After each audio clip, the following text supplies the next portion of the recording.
You are awake again.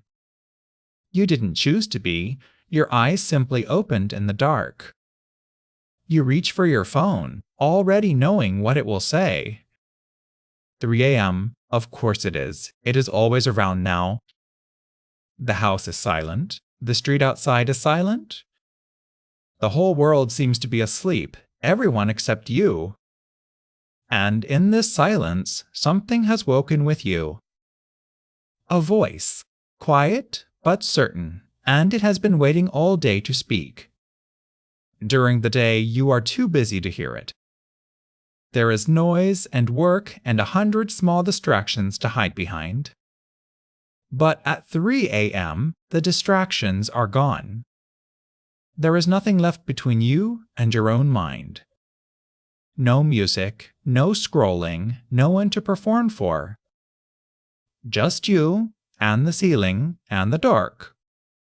And your mind, finally alone with you, begins to talk. It starts with the past. It reaches back and pulls out a memory you thought you had buried. The thing you said 5 years ago that you can still feel in your chest. The moment you embarrassed yourself in front of people who have long forgotten. The chance you didn't take. The person you didn't call back in time. The version of you that was younger and softer and made a mistake. Your mind plays it again and again in perfect, merciless detail. As if replaying the wound could somehow heal it. As if punishing yourself one more time would finally be enough. But it never does.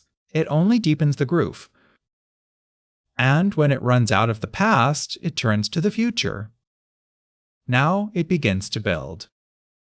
It builds the conversation that hasn't happened yet and makes it go wrong. It builds the worst version of tomorrow and shows it to you in full. The money, the diagnosis, the person leaving, the phone call you dread. Every fear you keep locked away in the daylight, the night sets free. And each one feels not like a worry, but like a prophecy. At 3 a.m., the possible and the certain wear the same face. But here is the first thing you must understand. The thoughts that come at 3 a.m. are liars. Not because they are about nothing, but because they are exaggerated beyond all truth. A small worry becomes a catastrophe. A minor regret becomes a defining sin. The same problem you will solve in 2 minutes tomorrow feels unsurvivable now. Have you noticed this? The thought that terrifies you at 3 a.m.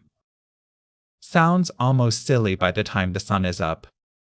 Nothing about the problem changed, only the hour did. The night did not show you the truth. The night turned up the volume. Because something is happening that you cannot see. In these hours, your body is at its lowest. Your defenses are down. The chemistry that keeps fear in proportion has quietly thinned out. So the same thought that is a whisper at noon becomes a scream at 3. This is not weakness. This is not madness. It is a tired animal in the dark with no threat to run from, turning all of that unspent alarm inward onto itself. The monster under the bed was always just the body, afraid of the quiet. So what do, lying here, with a mind that has turned against you? You do the one thing it does not expect. You stop arguing with it. You do not try to win the debate. You do not try to think your way out. Instead, you take one slow step backward inside your own mind. And you begin, simply, to watch. The Buddhists discovered this 2,500 years ago. You are not the thought. You are the one who notices the thought. A fear rises, and instead of becoming it, you say quietly, "There is fear." A regret rises, and you say, "There is a regret. I see you." You do not push it away. Pushing it away is just another way of holding it. You simply let it be there and watch it the way you would watch rain on glass. And a strange thing happens. The moment you stop fighting a thought, it loses the one thing it was feeding on, your resistance. You are the sky. The thoughts are only weather passing through. And no storm, however violent, has ever once damaged the sky. Watch them now, the way you would watch clouds. This worry about tomorrow, can you do anything about it here at 3 a.m.? No. The offices are closed, the people are asleep, the world is paused. There is, right now, in this bed, in this hour, literally nothing you can do. So the mind is demanding that you solve, this instant, the one set of problems you are completely powerless to touch.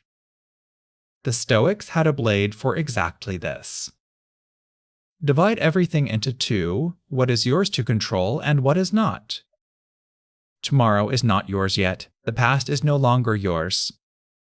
The opinion of others was never yours to begin with. And in the dead center of the night, even the next hour is not yours. You are left with one thing only, this breath, and where you point your mind. Nearly 2,000 years ago, a man lay awake like you. He ruled the largest empire on earth, and still the nights found him. Plague in the cities, war on the borders, betrayal in his own court. And in the dark he wrote a note, not to the world, but to himself. You have power over your mind, not over outside events. Realize this, he wrote, and you will find your strength. He was not promising that the fear would vanish. He was reminding himself where the door out of it actually was. Not in fixing the night, in releasing his grip on what the night could not give. And here is what keeps you awake more than any single thought. It is not the fear, it is the fighting. You are lying here demanding sleep, gripping for it, furious that it won't come. But sleep is not a thing you can seize. The harder you grasp, the further it runs. Sleep is a guest. It does not come to a house that is shouting for it. The Taoist understood this better than anyone. Wu Wei, the art of not forcing, of moving with the current, not against it. A man drowns not in the river, but in his panic against it. So stop swimming, lie back, let the dark hold you. Tell yourself the truth, I may not sleep tonight, and that is allowed. And in the instant you stop chasing rest, you finally stop feeding the very thing that was keeping you awake. And now, lie here and consider something you forgot in your loneliness. You believe you are the only one awake. You are not. In this same hour, on your street, behind a dozen dark windows, others are lying exactly as you are, eyes open, minds loud. The new parent, the one who is grieving, the one who is afraid of tomorrow, the one replaying the same old wound in a room you will never see. Right now, across the sleeping world, millions are awake in the dark with you. The very thing that feels most isolating is the most universal thing there is. This hour is not yours alone. It is the oldest, most crowded loneliness there is. And somehow, knowing that, the dark feels a little less empty. Now something strange becomes possible. What if this hour was never a punishment? The whole world is asleep, and you, alone, are awake inside the quiet. No one wants anything from you. There is nothing to fix, nothing to be. This is the only time all day that is truly, completely yours. The mystics walked toward these hours on purpose. They called it the hour of vigil. The same silence that magnifies your fear can magnify your peace. The dark did not come to torment you, it came to return you to yourself. And the self it returns you to is the one that existed before the noise. So let the thoughts come, you will not fight them anymore. Let the regret arrive, nod to it, let it pass. Let the fear of tomorrow arrive, You know its name now. Let it pass. Feel your breath, slower, the one thing that was yours the whole time. Feel the weight of your body, finally heavy, finally allowed to rest. The night is not ending the world, the night is just long. And like every night before it, it will end. The sun will rise on this exact same problem, and you will be astonished at how small it has become. Because that thought, the one that owns you right now, will not survive the daylight. It never does. So, remember this, the next time your eyes open in the dark. 3 a.m. is not the truth. It is only the hour with the volume turned up. You are not your thoughts. You are the quiet watching them.